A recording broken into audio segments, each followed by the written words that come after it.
Boa tarde. Queria agradecer primeiro o convite do Congresso para poder participar aqui com o Daniel, né? Então, agradeço a comissão organizadora, agradeço a vocês pela persistência, né? E habilidade socioemocional de estar aqui até agora para participar dessa apresentação. E vamos lá, né? Primeiro, eu queria só colocar um pouco o contexto, né, de onde vem esse trabalho.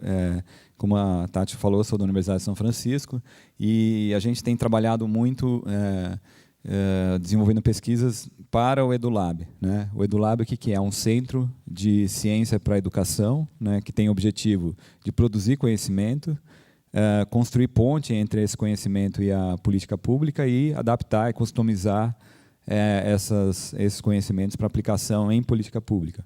E, enfim, daí dentro do EduLab, né, nós temos desenvolvido várias pesquisas, junto com o Daniel, da USP, né, e também com parceiros internacionais da Universidade de Berkeley, da Ghent, que é o grupo que desenvolve especialmente instrumentos de avaliação dentro do EduLab. Bom, acho que não preciso falar aqui, né, acho que nesse evento, né, a importância ou toda essa história, enfim, introdutória, eu acho que todo mundo só estou trazendo para lembrar essa ideia das habilidades do século XXI, né, que, enfim, todo mundo, acho que aqui está cansado de saber disso, que é super importante, a sociedade mudou, outras habilidades são necessárias, etc, etc, né. Aqui eu só trouxe um modelo principal dessas habilidades que coloca esses grandes clusters de habilidades, e dentro deles a gente tem, dentro dessas habilidades, a gente tem aqui o conhecimento mais cognitivo, né? E aí entra aqui a habilidade de criatividade e inovação, né? Como uma das habilidades importantes, como pensamento crítico, resolução de problemas, comunicação e colaboração, e habilidades para a vida e para a carreira, que envolve todo esse conjunto de coisas, né? Mas o que eu pensei em trazer aqui é como que a psicologia concebe, né, essas habilidades, como que a gente vê isso, né? E daí depois trazer um pouco também a nossa visão dentro do EduLab, que sustenta então a construção de ferramentas para se avaliar isso e se aplicar em larga escala em política pública, né?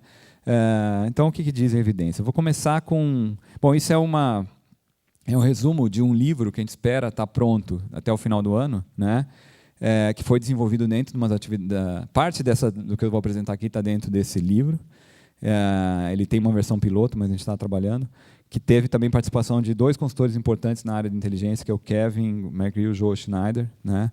E, enfim, que vai tratar desse tema, dessas habilidades dentro dos sistemas de larga escala. Mas vamos lá, eu queria começar, para falar de habilidade socioemocional, eu queria começar primeiro com as habilidades cognitivas, né? Para a gente depois ver a importância delas. E que eu estou trazendo aqui um pouco do resumo desse modelo, que vai falar das habilidades cognitivas, né? Do modelo Cattell-Horn-Carroll. O modelo tem essa cara aqui, complexa, né? No artigo nesse artigo da Intelligence, não dá nem para ler o título, mas ele tem esse modelo. Mas o que ele fala? O que ele fala das habilidades cognitivas? Ele divide principalmente, eu queria chamar a atenção em 2 grandes áreas, né, de competências, vamos chamar assim, de habilidades cognitivas. Uma é entendendo a inteligência como conhecimento, não é? E que pode ser subdividido em conhecimentos mais globais numa cultura, né? Habilidades mais de leitura e escrita, que é super importante para adquirir informação, são os signos que nós usamos para nos comunicar, né, uns com os outros. Também um letramento matemático, né, como algo importante na nossa sociedade. E, por último, conhecimento especializado, que se desenvolve em função também de um conjunto de interesses que cada um de nós temos, né, e que isso vai se desenvolver mais na vida adulta, na universidade, etc., que nós vamos então desenvolver um conhecimento especializado. Tudo isso cria uma estrutura, né, cognitiva ou de inteligência, que a gente chama de memória de longo prazo, um estoque de conhecimentos, que tem a ver com a amplitude, né, e a profundidade dos conhecimentos que nós temos, que nós adquirimos durante nosso desenvolvimento. E isso é uma das capacidades importantes, tanto que se você olha na habilidade do século XXI, tem lá, eles estão enfatizando alguns outros conhecimentos, né, mais ligados à tecnologia, etc., mas essa é vamos dizer assim, uma coisa super importante que enfim, já é valorizada, né? Além disso, existe um outro conjunto de capacidades que a gente chama de inteligência como processo, como processamento de informação, né? E aí, então, entra mais, enfim, o conhecimento da psicologia, de entender isso, quais são esses processos, né? Primeiro, um conjunto grande ligado ao raciocínio, né? A capacidade de raciocinar, de analisar informações, extrair padrões, etc. Essa capacidade ampla de raciocínio, né? Hoje em dia, está associada a alguns conceitos dentro da neurociência e tal, como se chama funções executivas, que tem a ver com a nossa capacidade, tecnicamente falando, de memória de trabalho, né? A nossa capacidade de ativar ideias e pensar em uma série de informações dentro da nossa cabeça por curto espaço de tempo. Quando você vai, por exemplo, vai ligar para alguém e ler o número de um telefone, você tem que armazenar esse número para poder depois, né, utilizá-lo para pensar. Ou quando você está aprendendo, você tem você é apresentado a um novo conceito, você tem que armazenar em algum lugar, em um espaço mental, para poder pensar e fazer relações entre essas coisas. Então, é muito dependente dessa capacidade de memória, né? Por outro lado, existem processos que transferem essa informação para a memória de longo prazo, né? Tanto de armazenamento, então, que tem a ver bastante com a aprendizagem, né? E, por outro lado, de recuperação. Depois que você armazena essa informação, como você recupera. A criatividade está muito associada a esse processo básico de recuperação, que tem a ver com a ativação de uma ideia e depois recuperação das ideias relacionadas, né? A fluência de recuperação dessas informações da memória de longo prazo. Essa é uma base cognitiva bastante importante da capacidade criativa. Lógico, criatividade é uma coisa ampla, nós vamos ver mais lá para frente. Não dá para se definir só isso, mas isso aqui é um elemento básico do cognitivo ligado à criatividade que a psicologia estuda, né? Então, essas são as grandes habilidades ligadas ao raciocínio. Tudo isso tem a ver com processos gerais de raciocinar em situações novas, etc., estão na base da aprendizagem. Depois a gente tem outros ligados mais à velocidade de processamento, não são tão interessantes agora, outras capacidades ligadas às modalidades de percepção, por exemplo, uma super importante, visual, né? Capacidade visual, capacidade auditiva, enfim, lidar com imagens mentais, etc., etc. Então, esse é um tipo de inteligência mais dependente do conteúdo da informação. Então, resumindo, a gente tem capacidades ligadas ao conhecimento, capacidades ligadas aos processos, mais raciocínio, e capacidades ligadas às modalidades, né, do conteúdo de informação. Bom, como que tudo isso funciona para a aprendizagem? Nós estamos quase chegando nas socioemocionais, vamos lá.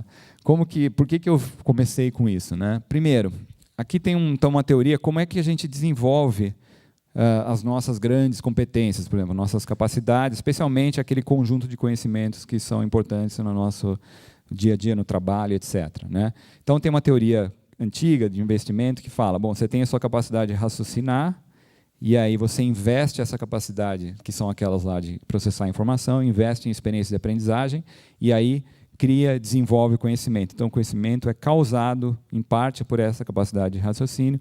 Por outro lado,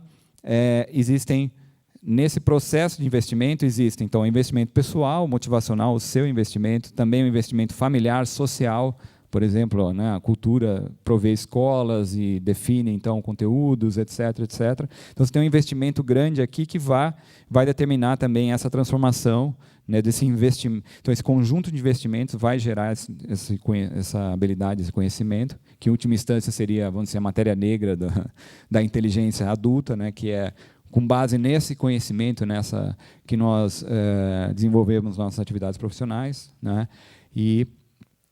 então, você tem, nesse conhecimento, uma mistura de coisas, tanto da capacidade da pessoa, quanto investimentos sociais.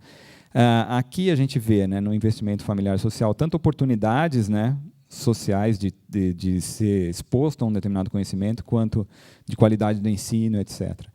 Existe um modelo... deixa eu só... Essa coisa que não é tão importante. Um modelo de aprendizagem do Carroll, que elabora um pouco mais essa ideia, de que ele diz o seguinte: a aprendizagem de qualquer coisa, né, depende de duas coisas principais. Primeiro, o tempo engajado numa determinada tarefa, né? O tempo, para você aprender alguma coisa, você tem que engajar numa atividade para poder aprender aquilo, né? Por outro lado, o tempo que você particularmente precisa para aprender aquilo. Então, se você se dedicar ao determinado tempo que você precisa, Então, essa razão é 1, você aprende. Então, essa razão é 1 quando você se dedica o tempo necessário para aprender. Lógico, se tiver muita dificuldade, etc., você precisa de muito tempo. Eventualmente, em algumas situações, há uma dificuldade muito grande. Mas, enfim, aqui a gente pode pensar otimisticamente, todo mundo aprenderia se tivesse todo o tempo necessário, né? Se dedicasse o tempo que ela precisa para aprender. O tempo engajado depende de 2 coisas, oportunidades e os fatores socioemocionais, individuais. Aqui a oportunidade seria social, né? Se você tem oportunidades de aprender, se você está na escola, ou enfim, é exposto a determinado tema, e se você internamente está afim de aprender, né? Se você quer aquilo, deseja aquele conhecimento. Por outro lado, o tempo necessário depende, é inversamente proporcional à sua capacidade prévia. Se você já tem um conhecimento X ou já tem certos conhecimentos e habilidades, você precisa de menos tempo para aprender. E, por outro lado, a qualidade do ensino. Então, um outro fator também social, que é se aquela oportunidade, lhe é oferecida uma oportunidade de alta qualidade ligada a um determinado assunto, se você tem uma rapidez maior para aprender. Enfim, aqui a gente tem os fatores socioemocionais, né? Mas o que são eles? Então, a gente está vendo assim, só um detalhe importante aqui, por que eu comecei com a inteligência? Por quê? A inteligência cristalizada, ou seja, aquilo que é importante aqui, ela é composta por um pedaço que é isso aqui, né? Um pedaço é suas capacidades prévias, seus conhecimentos prévios, sua capacidade de processar informação. Outro pedaço são esses elementos motivacionais, ou seja, eles são parte do ingrediente. Então, eu quis começar com a parte cognitiva porque ela, o próprio conhecimento, a nossa inteligência, está lá imbuída naquilo, elementos socioemocionais. Mas quais? Não é? Quais fatores socioemocionais? Então, que fatores estão naquela caixinha ali? Essa é o que eu queria entrar agora, finalmente entrando no assunto, né, da nossa apresentação. Quais fatores? A gente fez uma revisão. Bom, só um parênteses, né, a gente vê que tem toda uma discussão hoje do movimento de aprendizagem socioemocional na escola. Não, eu estou falando de cognição, conhecimento, etc., mas todo mundo fala, não é importante só isso, também é importante desenvolver essas habilidades socioemocionais, esses aspectos socioemocionais. Sim, isso é super importante. Eu estou trazendo também mais uma ideia que é super importante desenvolver cada uma dessas coisas, mas a própria aprendizagem já é dependente dessas coisas também, então é duplamente importante. Eu estou trazendo um pouco a aprendizagem, para fazer uma coisa do contexto educacional, mas, de fato, é importante desenvolver colaboração, desenvolver todas essas capacidades de comunicação, colaboração, enfim, né? E aí, então, existe um movimento muito grande de promover a aprendizagem socioemocional na escola, e várias abordagens. E essas abordagens, cada uma vai atrás e define quais são essas habilidades, etc., etc., né? A gente tem uma série de definições, de modelos. Hoje de manhã teve a apresentação do Pfeiffer, ele trouxe, né, o modelo, trazendo de vários modelos para inteligência emocional, qualidade de vida e também habilidades sociais, enfim. Então, tem uma série de conceitos. A gente está fazendo um levantamento também num outro projeto dentro do EduLab dessas definições. A gente identificou 20 sistemas e 267 habilidades, pelo menos, né, definidas. Então, tem várias, né, habilidades nesse... alguns modelos principais são esses, por exemplo, o CASEL, é um bastante conhecido, tem o modelo da OCDE, tem o P21, que é aquele que eu iniciei, e vários outros. Esses são alguns bastante importantes. Agora, a questão é, todos eles, se a gente voltar à psicologia, né, tem uma grande parte que vai falar de dimensões como autorregulação, por exemplo, locus de controle, são algumas habilidades sociais, etc. Qualquer um desses modelos vão falar de alguma das dimensões que estão aqui, né? Isso aqui é aquela coisa clássica da psicologia, da tríade, né, de você ter um aspecto afetivo, cognitivo e conativo, né? O aspecto cognitivo que eu acabei de falar, já que tem a ver com o conhecimento, né, a inteligência como conhecimento, como processo. Por outro lado, o aspecto afetivo, ligado às emoções, experiências emocionais, né? E da interação do aspecto afetivo com o conativo, aqui, o que é o elemento conativo? Tem a ver com a motivação e a volição, né? Tem a ver com os impulsos ao comportamento, e a volição e o controle dessas ações. E as dimensões... Bom, e essas habilidades vão ter a ver com as dimensões de personalidade e da inteligência. Personalidade nesse lado aqui, inteligência nesse lado. Então, se a gente quiser também entender quais são essas habilidades socioemocionais, buscar na psicologia que estuda isso, né, a gente tem que olhar para as teorias de personalidade, certo? também de inteligência, mas principalmente aqui. E foi isso que uma série de pesquisadores fazem, né? De olhar, bom, quais são as dimensões socioemocionais, quais são as dimensões básicas, que conjunto de dimensões organizaria essas habilidades, né? E a gente propõe, então, um metamodelo, vamos chamar assim, que chama o Big Five socioemocional, né? Todo mundo acho que conhece que existe na literatura um modelo que tenta intercultural de tentar definir as dimensões básicas ligadas à personalidade, né? Que poderia explicar, principalmente de maneira geral, as diferenças entre as pessoas, né? E aí existem tentativas de usar esse modelo para conseguir, como uma taxonomia, para organizar todas essas habilidades. Nós seguimos esse caminho, né? Tanto teórica quanto empiricamente, né? Essa teoria, então, é uma taxonomia abrangente que propõe um conjunto de famílias, né, de características pessoais do funcionamento socioemocional, né? Nós falamos de temas nucleares. O que são temas nucleares? São temas ligados ao funcionamento socioemocional em diversas áreas, né, e que sustentam essas habilidades. Então, a princípio, nós conseguiríamos olhar para essas habilidades e fazer a conexão com esses temas nucleares, né? Quais são esses temas? São 5. Eu vou, daqui a pouco, mostrar já com mais detalhes, porque eu não estou falando agora. Por outro lado, essa abordagem também baseia em estudos empíricos. Isso não é um modelo só baseado em opinião, enfim, em elaborações teóricas. Vem de estudos empíricos, via análise fatorial, tentando organizar as descrições que nós fazemos de outros e de nós mesmos, etc., sobre como nós somos em termos dessas dimensões sociais, emocionais e personalidade.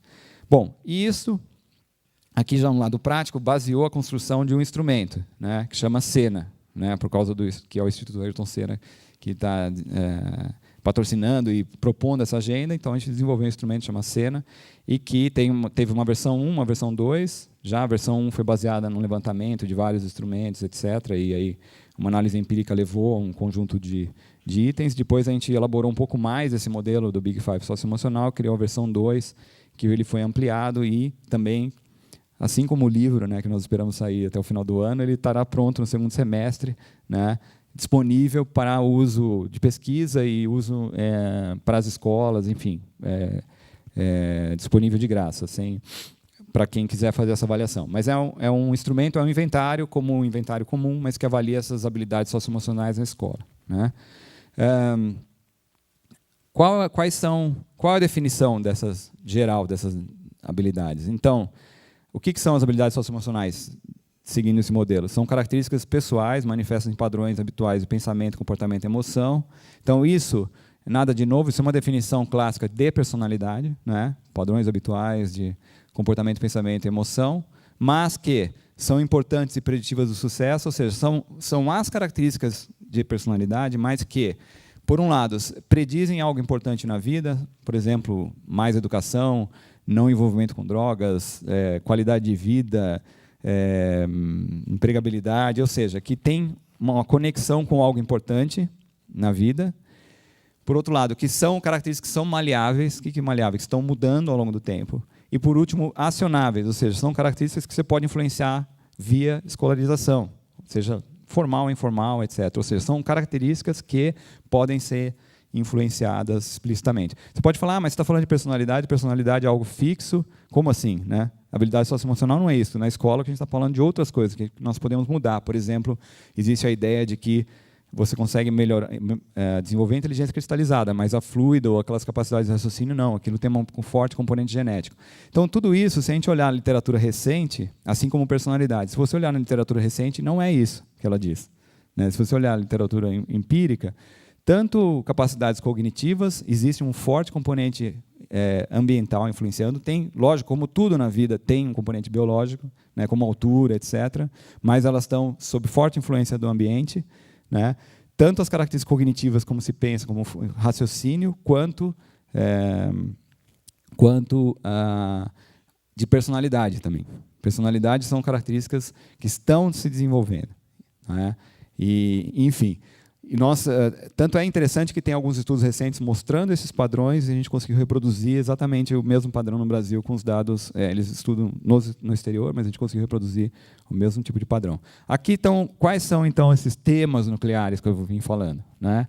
Então, são os 5 fatores, né, que são organizados, na verdade, nesses blocos aqui. Um conjunto de habilidades que a gente chama ligados ao circunplexo da aprendizagem, né, que são 2 elementos, que é a autogestão e a abertura ao novo, que estão ligados à conscienciosidade, né, nos modelos de personalidade e abertura, né, que tem a ver basicamente com o que é autogestão. A autogestão no contexto escolar tem a ver com metacognição, com a aprendizagem autorregulada. Então, todas aquelas habilidades de regulação, de controle do seu processo de aprendizagem, né, estão todos ligados a esse elemento de autogestão.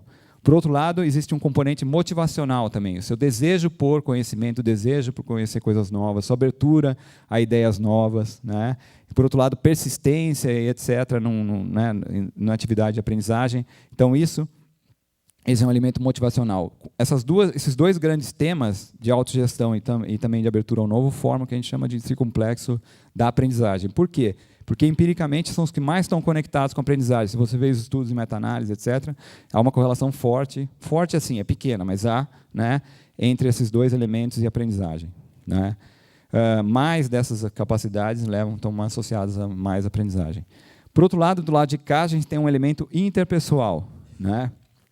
O que é esse elemento? Então, foi o que o Pfeiffer estava mostrando, habilidades sociais, por exemplo. Esse é um dos elementos interpessoais. Então, você tem uma dimensão que a gente chama de amabilidade ou colaboração, que tem a ver com aquelas dimensões de empatia, colaboração, percepção do outro, ou seja, qualidade da interação, a habilidade de perceber o outro, ter compaixão, empatia, etc. Então, essa é uma das habilidades aqui ligadas às habilidades sociais. Por outro, uma capacidade mais de energia para a interação social, que tem a ver mais com engajamento, né? A vontade de interagir com os outros, vamos dizer assim, a facilidade com que você tem de interagir com os outros e falta de timidez, etc., né? Liderança. Então, aqui, isso cria então um outro conjunto, um outro núcleo interpessoal que a gente chama de o circunplexo interpessoal, de habilidades interpessoais, né?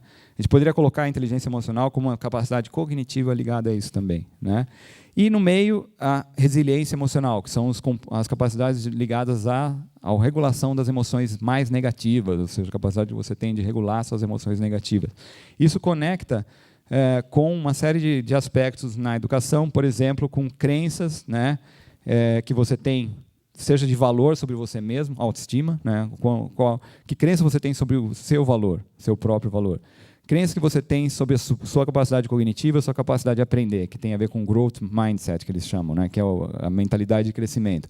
Se você tem uma crença de que você pode mudar suas capacidades cognitivas, que você consegue, que a sua inteligência é flexível, é maleável, e que ela depende mais do investimento do que algo biológico, se você tem essa crença, no final do dia você consegue mudar um pouco isso. Você investe mais, é um dos elementos básicos da motivação para mudar. Então, isso a gente chama vamos dizer assim, de crenças ou os beliefs aqui, né, que tem tanto crenças de controle, que você consegue, que as coisas que acontecem com você dependem do seu investimento ou não, ou crenças de valores ligadas à autoestima. Esse primeiro é locus de controle, né? O segundo, a autoestima, e o terceiro, que é a história do mindset, que é o do growth mindset, que é a capacidade de acreditar que você consegue mudar a sua inteligência. Então, esses aspectos são super importantes na aprendizagem, né? E também são, junto com aqui, os elementos motivacionais, intrapessoais ligados à aprendizagem. Então, vocês estão vendo que o que a gente está fazendo é pegando as dimensões Big Five e lendo, né? E trazendo, tentando entender e explicar esses conceitos, essas habilidades que são mencionadas no modelo, como locus de controle e outros, né? Autorregulação, metacognição, etc. Aqui também eu tenho uma tabela que nos explica assim, um pouco cada uma dessas, né? E um pouco aqui os aspectos conativos ligados à aprendizagem. Por exemplo, aquele tema de abertura ao novo, ele se relaciona com as perguntas, né? Que um aluno, num contexto de aprendizagem, o que isso está ligado? Por exemplo, está ligado com aquele desejo de fazer isso, motivação intrínseca, né? Com uma pergunta, eu quero fazer isso, tem valor em aprender essa determinada coisa? Então, esse é um elemento motivacional. A autogestão é o que eu devo fazer, que estratégia eu devo usar para aprender bem, ou como que eu devo me organizar, como é que deve ser meu processo de aprendizagem, estudo, etc. Então, esse aqui é o tal circunplexo de aprendizagem. Aí depois você tem a regulação emocional, que tem essas duas grandes dimensões, que é a resiliência emocional e os mindsets. Aqui é a regulação emocional, né? Que diz o seguinte, bom, dado que aprender é sempre algo desafiador, e você vai se frustrar, não vai conseguir, vai com certeza se sentir mal porque não consegue, o que acontece depois, quando você tem essa experiência? Você acha que isso é bom, é parte do processo, eu tenho que sentir assim mesmo, não é comigo a coisa, né? Não é difícil mesmo, então eu tenho que investir mais. Então esse é o tal do mindset, né? A sua crença de que você tem que superar esses obstáculos. Aquilo é parte do processo, não é com você, não é um problema, e você não desiste. Então, essa é uma coisa super importante, que é o seu processo, e aí com isso você regula suas emoções negativas e passa por aquilo e investe mais e aprende. Então, isso é super importante aqui, o mindset, essa regulação emocional. E, por último, o circunplexo interpessoal, que tem a ver com tudo que a gente faz é social, então é emocional e social, né? Com os outros, interagindo com pessoas, etc. Então, essas outras habilidades aqui são super importantes. Por exemplo, consigo mobilizar os outros para fazer algo que eu quero, ou eu consigo interagir bem, perceber o outro, considerar o outro, entender o outro, etc. Colocar isso no meu processo decisório para viver em grupo de maneira harmoniosa, etc. Então, tudo isso, ou seja, nós estamos lendo usando essas habilidades para ler o que acontece na educação, né, nesse processo de aprendizagem. E aqui finalmente é o modelo que a gente tem, né? No fundo, que você tem aquele modelo do teoria de investimento, que você tem as habilidades prévias, um processo de aprendizagem aqui na escola e as habilidades futuras, e aqui a aprendizagem. Então, ela depende, né, da habilidade anterior, das suas capacidades cognitivas e dos processos que ocorrem, as suas oportunidades aqui, né? As competências socioemocionais, elas são mediadoras desse processo, né? Então, existe o ensino, existe a aprendizagem. O processo mediador disso são as suas competências socioemocionais. Se eu não estiver motivado, se eu não quiser, não vai acontecer nada comigo, né? Não vai, se você não tiver essa regulação das situações difíceis do processo de aprendizagem, também não vai aprender, etc. Bom, isso aqui, só para fechar, né? Eu estou falando aqui de aprendizagem, porque era um contexto que a gente escolheu, mas isso é importante em qualquer situação, não é só aprendizagem, né? No trabalho também, né? No desempenho do seu trabalho, etc. Todas essas habilidades socioemocionais são fundamentais, né? Aqui é um modelo, esse modelo, e aqui dentro desses 5 grupos, né, você tem várias habilidades, empatia e respeito, por exemplo, determinação, organização. Isso são nomes das escalas do SENA, do instrumento que a gente está desenvolvendo. Então, são pequenas facetas que a gente chama, são habilidades específicas desses grandes domínios que eu acabei de explicar. E aqui, então, para cada uma dessas pequenas habilidades, a gente tem uma escala com 9 itens que mede esses aspectos via autorrelato, né? Por último, e as habilidades do século XXI? Voltando só para fechar, né? Já deu, né? Só para fechar, 3 minutos. Como é que nós vemos aquelas habilidades, criatividade, pensamento crítico, o tema do congresso, né? Como é que nós vemos dentro de todo esse universo da psicologia, como é que a gente está vendo essas habilidades? Elas é o que a gente chama de construtos mais complexos, eu disse no início, né? Eu tinha visto que, bom, tem um dos elementos da criatividade, aquela capacidade cognitiva de associação, né? Produção por associação, produção de ideias por associação. Isso é um elemento básico da criatividade. Agora, o que é criatividade mesmo? Ela não é isso só, né? Mas ela é um construto mais complexo, híbrido, como todos esses que muitas vezes aparecem nesses sistemas que a gente vê, né, de habilidade do século XXI, são construtos mais complexos, ele envolve várias coisas, não é uma coisa só. Envolve várias habilidades. Então, eles estão aqui, na intersecção entre essas duas grandes dimensões da personalidade e das capacidades cognitivas. Então, por exemplo, a criatividade, né, a gente pode, primeiro, dividir. Existem potencial criativo e existe realização criativa. Ou seja, potencial é aquela facilidade que você tem em produzir ideias ou criar algo novo. Por outro lado, tem se você cria de fato algo novo ou não. Então, realização e potencial, né? Isso depende de várias coisas aqui. Depende, primeiro, da produção associativa, daquelas habilidades cognitivas que eu falei, a facilidade de produzir novas ideias, né? Depende de conhecimento também, de uma inteligência cristalizada. Se você tem um conhecimento, você não vai inovar numa área em que você ou criar numa área que você não sabe nada, né? Você tem que ter um conhecimento, não precisa ser totalmente rígido o conhecimento, mas você tem que ter.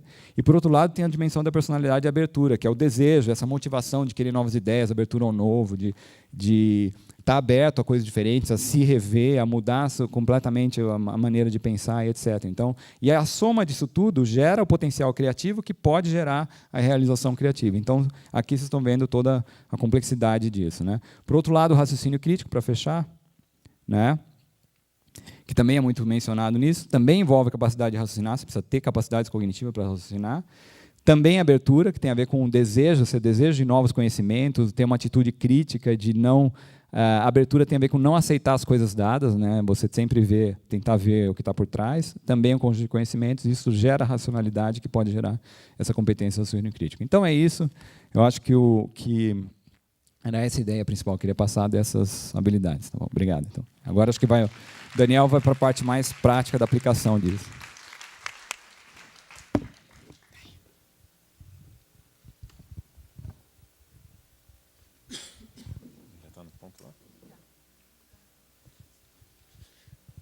Bom, boa noite. Queria agradecer a Tati e todo o pessoal da organização pelo convite que me foi feito. Dizer que é um prazer sempre dividir mesa com o Ricardo. Tem acontecido com alguma frequência ultimamente, mas, de fato, a gente trabalha junto nessa agenda desde 2011, pelo menos, eu acho, 2012. Né? E o que eu preparei para falar aqui um pouco, além de trazer alguns dos resultados que o Ricardo já antecipou, tanto falando da validade preditiva, quanto da maleabilidade. Então, uma parte da agenda que a gente conduz tenta documentar que essas características, de fato, predizem resultados importantes na vida das pessoas e são maleáveis, né, na idade escolar. Mas antes eu vou falar um pouquinho o que o economista está fazendo aqui, tá certo? Como é que a gente chegou até aqui e convergiu nessa agenda super interdisciplinar que a gente tem conduzido no EduLab.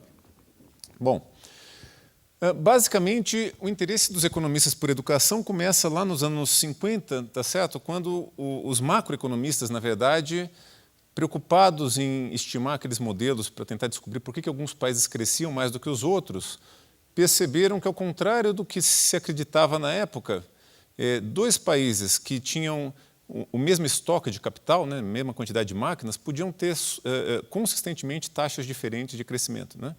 E aí eles começaram a tentar investigar por que isso aí poderia acontecer e perceberam que países que tinham uma força de trabalho mais escolarizada tendiam a ter um crescimento mais rápido e que, portanto, o que se chamava, né, o fator trabalho no processo de produção, ele não era só um trabalhador homogêneo, ele tinha nuances. Em particular, você poderia melhorar a qualidade dessa força de trabalho investindo na educação desse pessoal, e isso ajudava o país a crescer mais rápido. Então, essa foi, digamos, os primórdios de como os economistas começaram a se interessar por educação. Nos anos 60, houve a tentativa de teorizar como que se explica isso, tá certo? Como que se dá essa relação, né? Então, surgiram as teorias de capital humano, e elas tentavam copiar ipsis literis, o que era a teoria de acumulação de capital físico. Então, educação era entendido pelos economistas na época como, e até hoje, na verdade, grosso modo, como um investimento em si mesmo, né, que as famílias e o Estado voluntariamente fazem nas suas pessoas em busca de melhorias para atingir objetivos maiores. De início, esses objetivos maiores eram salários maiores, né, era uma tentativa de identificar como que a educação compunha essa produtividade do trabalho. E o fato de você ir para a escola e a escola custar tempo, custar dinheiro, se parecia com uma empresa comprando uma máquina visando um retorno lá na frente. Então, essa era um pouco a maneira como as pessoas começaram a pensar no problema, né? Os indivíduos vão para a escola, isso lhes custa tempo, lhes custa dinheiro, eles esperam ter salários maiores lá na frente. A maneira de conseguir colocar um pouco mais de substância foi pensar, mas por que isso, né? Porque o mercado de trabalho valoriza saber fazer coisas, na escola você aprende a fazer saber coisas, logo o que seria esse estoque de capital humano de um indivíduo seria saber fazer coisas, e aí com isso você construiu um arremedo de uma primeira teoria que justificava por que as pessoas iam para a escola e assim por diante. Muito bem. O que começa a acontecer nos anos 80? Nos anos 80, de um lado, ao contrário de todas as predições de várias teorias econômicas, a desigualdade de renda voltou a crescer nos Estados Unidos. E muito, né, desses modelos, né, que tentavam, na nossa linguagem, microfundamentar o porquê que as pessoas vão para a escola, tinham pistas muito interessantes sobre a desigualdade de renda. né? Então, quer dizer, já que a educação é tão importante para a produtividade e, consequentemente, para o salário das pessoas lá na frente, talvez a educação explique muito da desigualdade de renda e, empiricamente, isso se verificava também, né? Assim, o principal determinante da desigualdade de renda era a desigualdade de educação. Bom, nos anos 80, a desigualdade de renda nos Estados Unidos volta a crescer, e aí o grande enigma é que, mais do que voltar a crescer, parecia que existia uma situação de reprodução intergeracional da pobreza. Os filhos dos pobres tendiam a ser pobres porque estudavam menos. Bom, as políticas públicas voltadas para tentar corrigir esse problema eram essencialmente investir maciçamente em baratear o acesso e massificar o acesso à educação para que todos tivessem essa oportunidade. Isso não conseguiu reverter o aumento de desigualdade, ela continua crescendo nos países centrais, né? Depois dos Estados Unidos, a Europa começou a crescer a desigualdade também. E essas políticas não inibiram o processo de transmissão intergeracional de pobreza. Esse é o pano de fundo de uma situação em que havia uma frustração muito grande com os modelos de que tentava explicar por que as pessoas estudam, né? E isso nós estamos nos anos 80. Nessa mesma época começa a aparecer um corpo de evidência empírica, vindo de várias outras áreas, mas especialmente da psicologia, né? Mostrando essencialmente 3 coisas que os economistas não tinham atentado ainda. Uma é que o teu sucesso na vida não depende só de saber fazer coisas, né? Tem outras coisas que são super importantes para a vida e começou a se documentar cada vez mais, algumas delas pelo menos tão importantes quanto saber fazer coisas, né? E aqui a gente tem um estudo que ficou, enfim, possivelmente entre os psicólogos ficou famoso bem antes de entre os economistas, mas é o estudo do Marshmallow, né, onde Walter Mischel, nos anos 70, acho que nos anos 60, em Stanford, propôs uma tentativa de medir a tua capacidade de postergar recompensa entre pré-escolares. Acho que isso aqui, né, nesse público, deve ser um bocado chovendo molhado, né? Mas E essa medida consistia em colocar a criança na frente de um doce, né, e contar a seguinte história: se você tiver vontade de comer esse doce, eu vou sair da sala, se você tiver vontade de comer esse doce, é só você tocar essa sineta e você pode comer o doce.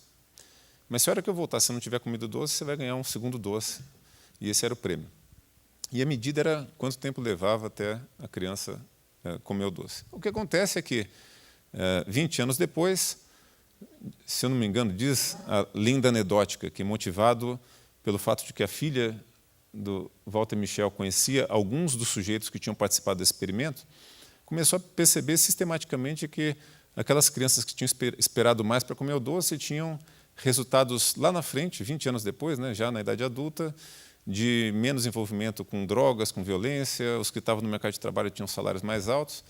Isso foi foi uma evidência forte de que outras coisas que não só saber fazer coisas eram fortes preditores de sucesso futuro, mas por toda a maneira como esse experimento foi desenhado, né, como os economistas gostam de dizer, tipicamente um paper sexy, né, de ser fácil de você vender, né, um experimento interessante, diferente.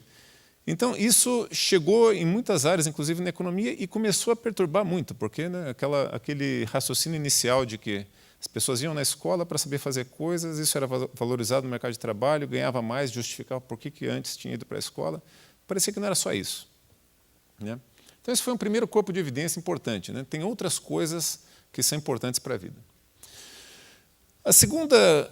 O segundo grande pedaço de evidência que contribuiu muito para essa nossa historinha aqui, para esse envolvimento então, não só do economista com a educação, mas com essas capacidades socioemocionais, foi perceber que a escola era capaz de modificar essas capacidades, né? Porque se, afinal de contas, elas importassem, mas não tivesse nenhuma política pública que pudesse promovê-las, pelo menos na nossa praia não ia ter muito o que contribuir.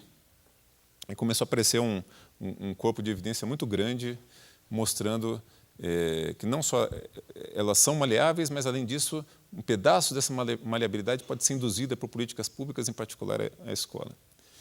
E, finalmente, desde muito a gente sabe que a educação é um dos principais determinantes da desigualdade e as pessoas começaram a documentar que pelo menos metade da razão pela qual quem estudou mais tem melhores resultados opera através de canais que não são só os conteúdos que o indivíduo aprende na escola, né?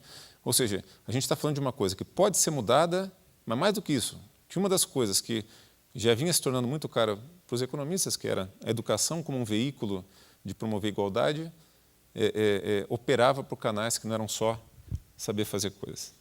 Eu vou apresentar, então, nessa nossa fala, um pouquinho de alguns pedaços dessas evidências que tornaram tão forte esse discurso entre os economistas e finalmente, falar um pouquinho da nossa experiência aqui no Brasil, onde também, assim como nos Estados Unidos, eu acabei não contando o final da história, né? Então, nos Estados Unidos, a desigualdade voltou a crescer e tinha uma frustração muito grande com as políticas educacionais, porque elas não eram capazes de reverter esse aumento de desigualdade.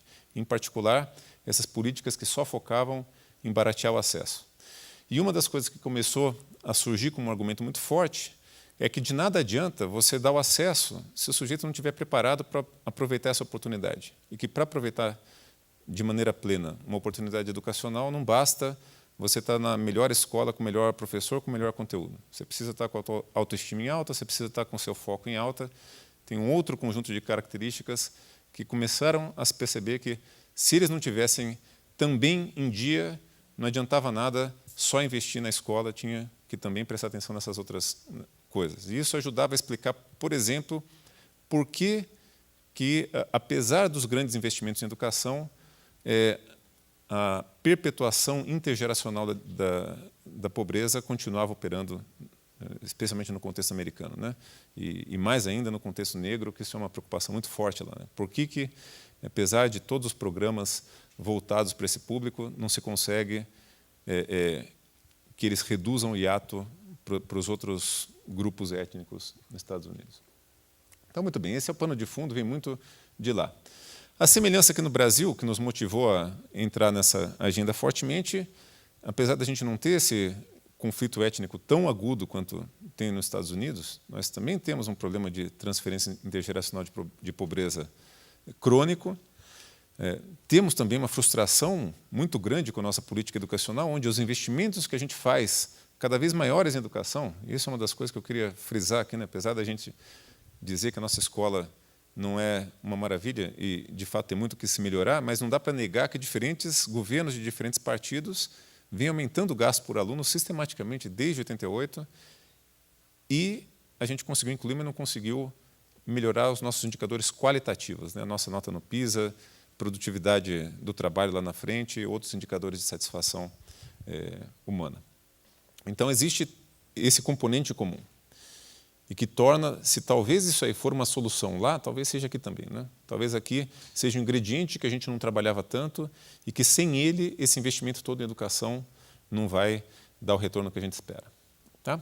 Então, o plano dessa fala é, primeiro, passear um pouco pelas evidências que motivaram essa nosso engajamento tão grande com essa agenda e depois falar um pouco do que a gente tem aprendido aqui no Brasil. Primeiro tópico, então, né, as características que na nossa linguagem, esse slide é meio antigo, porque isso aqui é altamente não bem recebido hoje em dia, né, mas essas características que a gente de início chamava de não cognitivas são pelo menos tão importantes quanto as cognitivas em determinar os resultados futuros, né? Aqui tem... Ixi, esse slide está fora de foco. Isso aqui é um exemplo de um estudo, dentre vários que têm sido feitos, por exemplo, tentando, da maneira mais que se pode fazer, isolar o elemento causal de características cognitivas e não cognitivas sobre salário. Então, aqui o que se faz nessa primeira literatura é encontrar um indicador unidimensional que tente resumir essas características não cognitivas. E nesse procedimento, que digamos, esses dois W2 que aparecem aqui no fim, que seriam os que tentam controlar pelo problema de endogeneidade que poderia poluir a interpretação causal para esses números, essencialmente o que se descobre é que as características ditas aqui não cognitivas por esses autores são pelo menos tão importantes quanto as cognitivas em predizer ou, nesse caso, em causar salário. A pretensão desse artigo seria de dar uma interpretação causal para isso. No caso de resultados educacionais, igualmente, vários estudos aqui têm mostrado sistematicamente que, por exemplo, se você tentar predizer notas na faculdade, né, o GPA americano, então isso aqui são resultados de alguns estudos importantes, por exemplo, conscienciosidade é tão preditiva de notas na faculdade quanto o resultado no SAT, que é o Enem americano. Tá certo? Então, a gente está falando de algo que tem um poder preditivo sobre um resultado importante na vida das pessoas, que é a nota na faculdade, pelo menos tão grande quanto algo que até então, para nós economistas, era aquilo que a gente mais prestava atenção, que eram esses resultados cognitivos apenas. Que a escola é capaz de transformar características não cognitivas, eu vou usar esse jargão porque é o que está nos slides, mas isso a gente já transformou nos socioemocionais. Tem uma sequência de estudos, isso aqui é o resultado de uma meta-análise publicada em 2011 pelo Durlach, na Child Development, e que foi compilada pelo Ricardo Paes de Barros, que trabalha conosco, para tentar juntar com alguns resultados de outras meta-análises para trazer duas mensagens importantes aqui. A primeira mensagem importante, o que faz essa meta-análise? Ela tenta investigar impactos de programas focados no aprendizado socioemocional sobre diversos tipos de resultados importantes na vida do indivíduo, né? Então, a primeira coisa interessante é que esses programas parecem que têm algum impacto, né, nessa meta-análise. Tem impacto especialmente na intencionalidade da intervenção, né, que era afetar as competências socioemocionais, né, tem um impacto grande, mas tem também impacto, inclusive, sobre o próprio desempenho acadêmico, que, para muitos educadores, é um dos outcomes, das dimensões de resultado que mais interessa. O Ricardo juntou com outras meta-análises para chegar à seguinte conclusão. Se eu só tivesse preocupado com resultados sobre o aprendizado, essas intervenções focadas no aprendizado socioemocional parecem ter um impacto maior do que aquelas que são focadas no próprio aprendizado, nos resultados cognitivos, né? Ou seja, apesar de não ser a intencionalidade principal da intervenção, mesmo para um educador que só esteja preocupado com resultados de linguagem e matemática, os programas socioemocionais parecem ter mais impacto que aqueles que já foram desenhados para afetar. Oi? Ela atrás. Um terceiro exemplo de evidência para tentar mostrar que essas características, quer dizer, que o efeito da escola sobre os resultados futuros dos indivíduos transita em grande medida pelas modificações nas características socioemocionais dos indivíduos, eu trouxe aqui, agora sim, aqui uma compilação de uma sequência de estudos que usa como base uma intervenção bastante conhecida, que é o Perry School. E essa intervenção é bastante conhecida por diversas razões, tá certo? Ela, em sua época, foi bastante inovativa, ou seja, essencialmente ela foi proposta em Michigan, no início dos anos 60, por um conjunto de psicólogos e pedagogos que queriam provar que a inteligência podia ser maleável e usaram para isso as melhores práticas pedagógicas que eles conheciam na época. Montaram esse programa, né, o currículo High Scope, na Escola Perry, na cidade de Ypsilanti, que tinha uma grande incidência de crianças negras que já tinham sido precocemente detectadas com algum tipo de atraso cognitivo. Pois bem, e essa intervenção é importante não só por causa disso, porque o currículo foi um currículo muito inovativo e muito ousado para a sua época, mas também do ponto de vista empírico e científico, foi uma intervenção que passou, né, por uma randomização no início, e os controles e tratados vêm sendo seguidos até hoje, tem follow-up de 50 anos, com uma taxa de atrito super baixa. Então, é um estudo, é quase que aquele céu de brigadeiro para quem gosta de fazer análise de avaliação de impacto. O que a gente aprendeu com o Perry nesse tempo todo?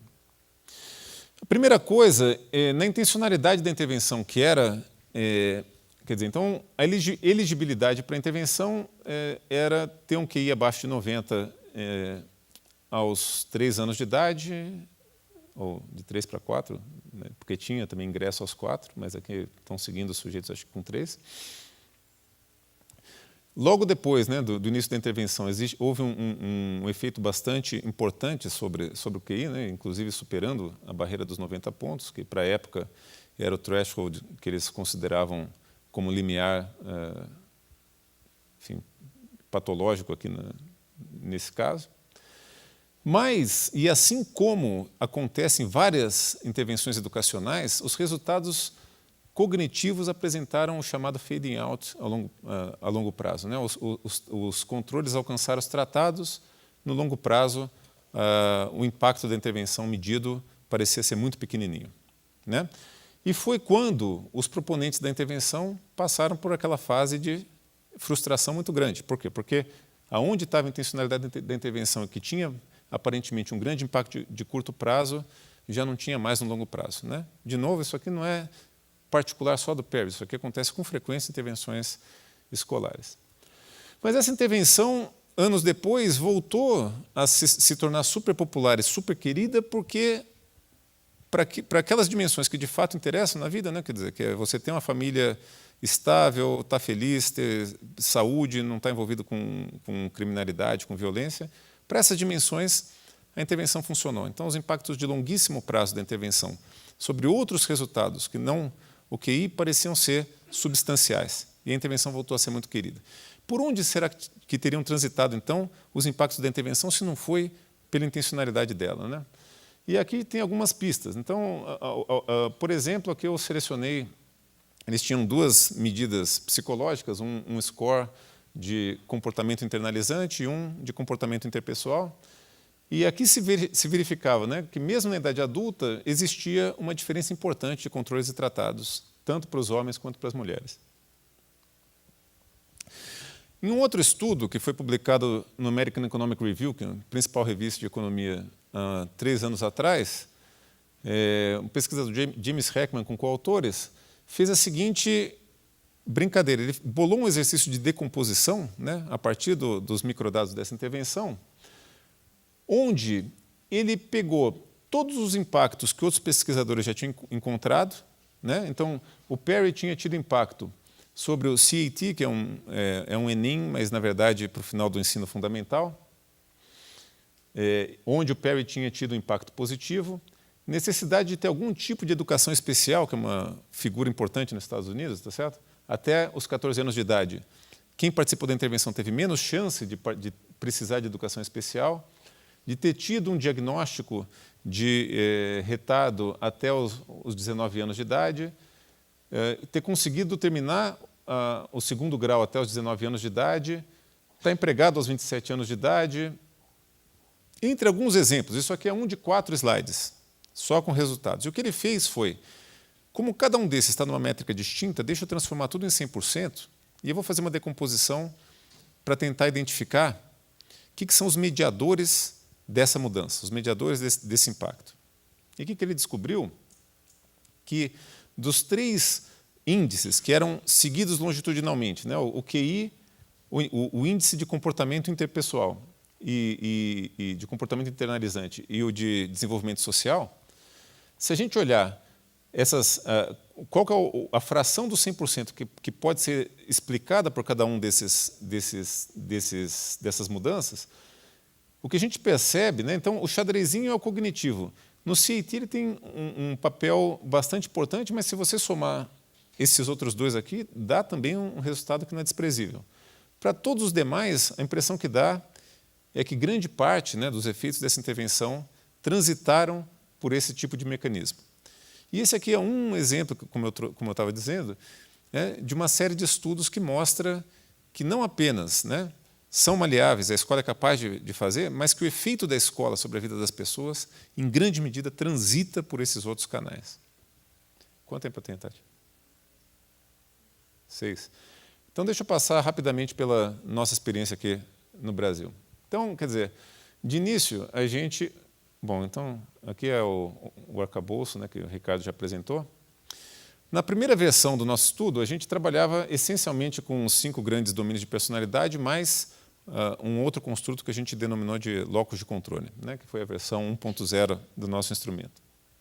Ali a gente aprendeu, né, então o que a gente fez aqui? A gente pegou os scores, né, de português e matemática e fez sucessivamente regressões contra conjuntos distintos de variáveis explicativas sem misturá-las, né? Então, primeiro a gente regrediu apenas português e matemática contra as variáveis socioemocionais da nossa base, depois só contra características individuais, como sexo, idade e raça, características familiares e atitudes. Por que a gente fez isso? E aqui está meio que a raiz quadrada do R quadrado, então é o R, né? Foi a nossa medida de poder explicativo de quanto que cada um desses conjuntos de variáveis conjuntamente explicava da variabilidade das notas de português e matemática. A gente fez isso porque, tradicionalmente, esses 3 conjuntos de determinantes são incluídos nesse tipo de exercício empírico. E esse aqui é algo que estava faltando. Então, a gente quis quantificar. Qual que é a importância desse conjunto de variáveis que, até então, eram muito raramente incluídos nesse tipo de exercício, né? E o que a gente percebe é que eles são, de fato, pelo menos tão importantes quanto os demais blocos de variáveis, em particular, dentro de características familiares, está, por exemplo, a educação da mãe, que individualmente é a característica que mais prediz notas de português e matemática. Então, esse primeiro exercício serviu para a gente mostrar, né, na nossa trajetória, que a gente estava medindo coisas que eram importantes de ser medidas e que, para aquelas primeiros desafios que a gente gostaria de explicar, pareciam que eram muito relevantes e ainda não vinham sendo medidos antes. Bom, aqui é a mesma coisa. Segunda coisa foi tentar documentar qual dos 6 construtos que a gente incluiu, na verdade aqui eu só deixei os Big Five, quais deles de fato predizem resultados de português e matemática. Tá certo?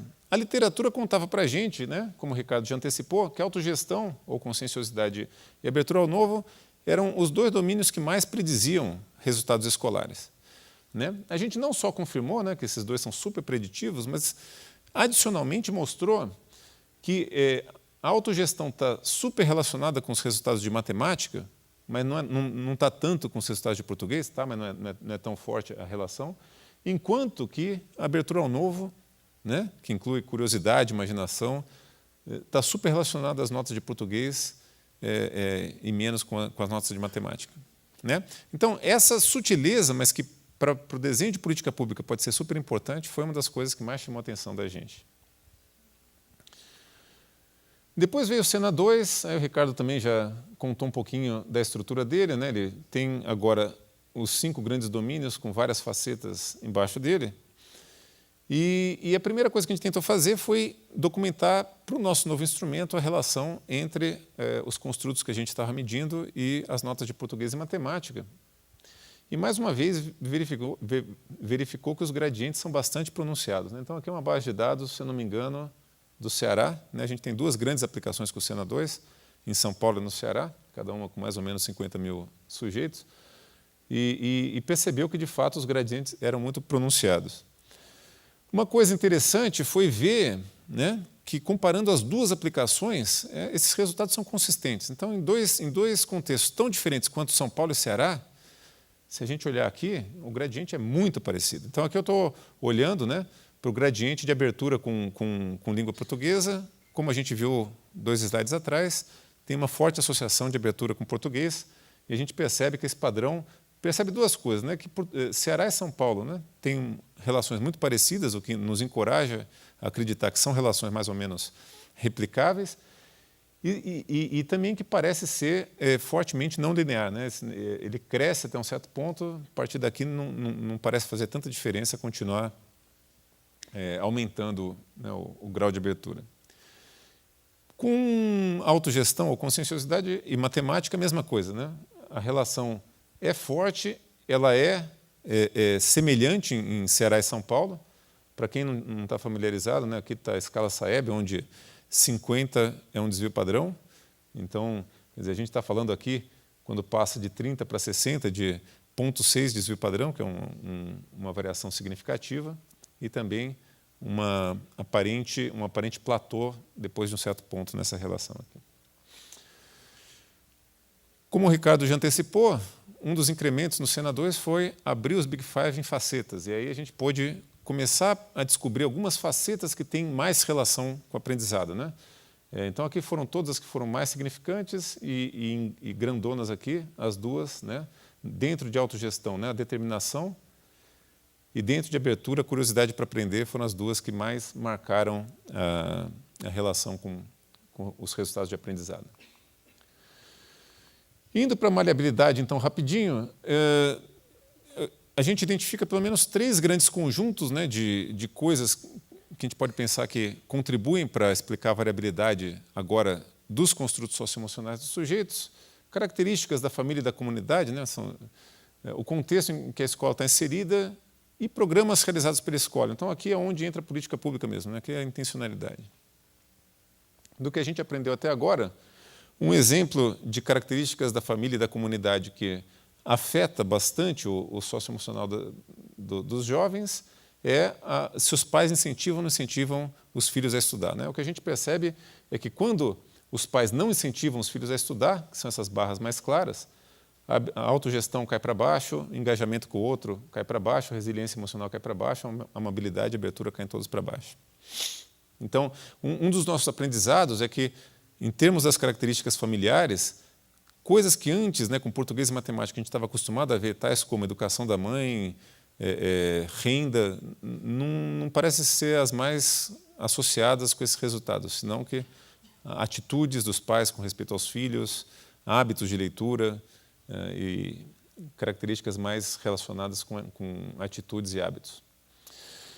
Sobre o entorno onde a escola está inserida ou onde a comunidade está inserida, quer dizer, a gente tem um estudo sobre se você estudar numa escola cuja vizinhança é muito violenta, está associado com os estudantes daquela escola terem socioemocionais mais baixos ou mais altos, né? Então, quer dizer, nossos resultados preliminares mostram, primeiro, se a gente pegar, né, a gente dividiu aqui nessa análise a nossa amostra entre não vulneráveis, economicamente vulneráveis, economicamente que são os que recebem Bolsa Família, e aqueles que, além de receber Bolsa Família, têm mães pouco educadas. E o que a gente percebe é que, para alguns construtos, especialmente aqueles interpessoais, estar numa escola violenta tem um efeito adverso sobre esses dois construtos, mesmo para os não vulneráveis. Mas outra coisa que a gente percebe é que esse efeito é cumulativo, né? Se você adiciona vulnerabilidades, a sensibilidade do socioemocional dos jovens, a violência vai aumentando cada vez mais aqui. Tá certo? Finalmente, um terceiro tipo de estudo que a gente conduz são avaliações de impacto. Pega, então, intervenções que têm intencionalidade de modificar o socioemocional e verifica se elas conseguem ou não conseguem modificar. Então, isso aqui é um resultado de um currículo socioemocional no Ceará, que agora já está em mais de 100 escolas. E o que a gente fez aqui, de novo, foi aleatorizar o acesso, né? Então, aqui a aleatorização foi a nível de escola, algumas escolas foram sorteadas para receber o currículo, outras não. E o que a gente percebe, pelo menos é um currículo de 3 anos, isso aqui é o impacto ao final do primeiro ano, houve um impacto estatisticamente significativo e na direção esperada nos dois construtos interpessoais, né, em engajamento com outro e amabilidade, e em resiliência emocional, né? Adicionalmente, esses impactos são maiores para os mais vulneráveis, para os que já traziam alguma repetência e assim por diante. Acho que era isso. Então, obrigado.